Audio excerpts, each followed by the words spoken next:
आपकी शादी हो गई किसी सिरदर्द लड़की से, मान के चलो, तो आप उसको तलाक दे सकते हैं, हाँ या ना? सिर में दर्द रखती है तुम्हारे बहुत, आप कहोगे नहीं भैया कोई मतलब ही नहीं है। तो हमारे यहाँ पुरुष को अधिकार ही नहीं है, महिला को अधिकार है। यानी आप कहीं भी चले जाओ, 7 समुंदर पार भी चले जाओ, वो आपका पीछा नहीं छोड़ेगी।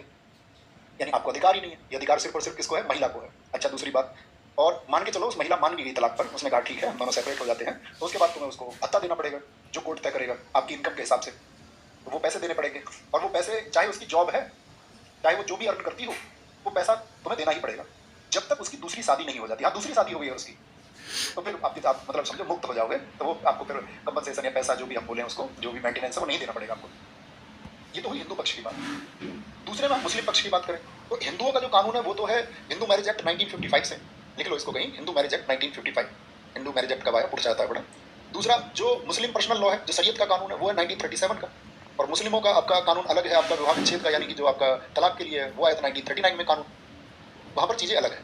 वहाँ पर जो महिला है, मुस्लिम महिला, उसको अधिकार ही नहीं है, उसको अधिकार ही नहीं है। एक पुरुष कितनी शादी कर सकता है? तो हमारे यहाँ अगर हिंदुओं में क्या है कि आपने एक शादी कर ली, तो आप दूसरी शादी अगर करना चाह रहे हो तो पहली वाली की परमिशन चाहिए। अगर पहली वाली ने परमिशन नहीं दी तो तुम दूसरी शादी नहीं कर सकते अगर आप हिंदू हैं। लेकिन इस्लाम में क्या है कि आप 4 शादियां कर सकते हैं, और पहली पत्नी की जो मंजूरी है उसकी जरूरत नहीं है। बात समझ लो, तो ये एक समान कानून है क्या? आपराधिक कानून तो समान थे, लेकिन जो सिविल लॉ है हमारे, क्या सिविल लॉ बराबर है, हाँ या ना? अब इसको ऐसे समझो, हरियाणा के डिप्टी सीएम थे चंद्रशेखर। अब ये हिंदू हैं, इनके पिताजी मुख्यमंत्री थे, ये भी 5 बार के विधायक थे, चंद्रशेखर।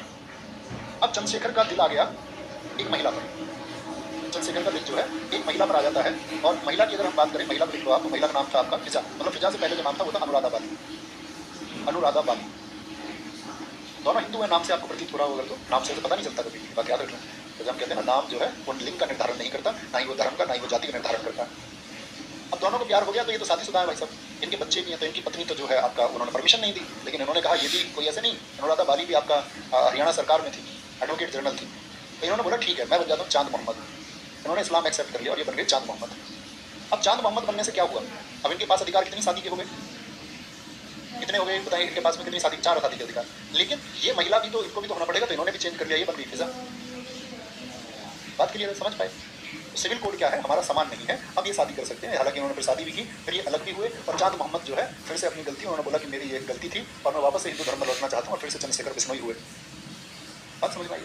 तो ऐसे ही कह रहा है कि आर्टिकल 44 में बात की गई है किस बारे में, आर्टिकल 44 में किस बारे में बात की गई है? तो वो कहा गया है कि एक समान नागरिक संहिता होनी चाहिए और राज्य, तो इसको किसने, गोवा ने आपका लागू किया है। आप कहीं वहाँ पर है, सभी राज्य क्यों नहीं करते हैं? तो सभी राज्य इसलिए नहीं करते हैं कि उनको पता है कि इस चीज़ का विरोध होगा। भाई जो हिंदू मैरिज एक्ट 1955 में आया